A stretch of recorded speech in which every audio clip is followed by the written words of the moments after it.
Karibu kwenye habari za ulimwengu. Katika juhudi za kupunguza mvutano unaoendelea kuongezeka kwa kasi Mashariki ya Kati, taifa la Marekani limeanza harakati za kidiplomasia za kutafuta suluhisho la kumaliza vita dhidi ya Iran. Vyanzo vya kisiasa vinaeleza kuwa Marekani imeandaa mpango maalum unaojumuisha mapendekezo kadhaa ya kusitisha mapigano, ikiwa ni pamoja na udhibiti wa silaha za nyuklia na kufunguliwa kwa njia muhimu za biashara ya kimataifa. Mpango huo unalenga hasa kupunguza mvutano katika eneo la Ghuba ya Uajemi, ambapo njia ya usafirishaji wa mafuta imekuwa katika hatari kubwa kutokana na mashambulizi ya moja kwa moja.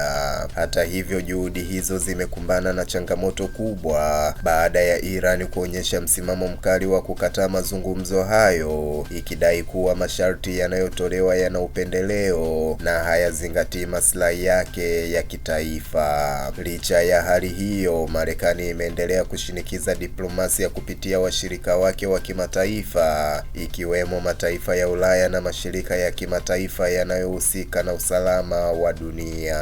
Aidha, taarifa zinaonyesha kuwa Marekani imeongeza uwepo wake wa kijeshi katika maeneo ya karibu na mzozo huo, hatua inayotafsiriwa kama njia ya kuonyesha nguvu, huku ikiendelea kusisitiza suluhisho la mazungumzo.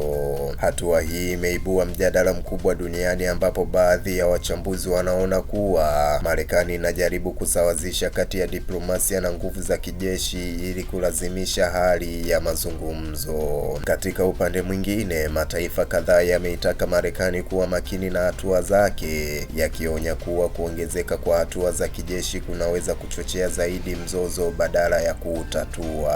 Hali hii imeifanya jumuiya ya kimataifa kuendelea kuwa katika hali ya tahadhari, huku juhudi za kutafuta suluhisho la amani zikionekana kukwama kutokana na misimamo mikali ya pande zote mbili. Kwa raia wa kawaida katika maeneo yanayoathirika, matumaini ya amani yanaendelea kuwa finyu, huku wengi wakihofia kuwa vita vinaweza kuendelea kwa muda mrefu zaidi kuliko ilivyotarajiwa. Mashirika ya kimataifa yanaendelea kusisitiza umuhimu wa mazungumzo ya dhati, yakieleza kuwa hakuna suluhisho la kijeshi linaloweza kuleta utulivu wa kudumu katika mgogoro huo. Kwa ujumla, juhudi za Marekani kutafuta njia za kumaliza vita zinakabiliwa na vikwazo vikubwa, na mustakabali wa mgogoro huu unaendelea kubaki katika hali ya sintofahamu, huku dunia ikisubiri hatua zitakazofuata. Mimi ni Isaac Samuel na hii ni Vision TV.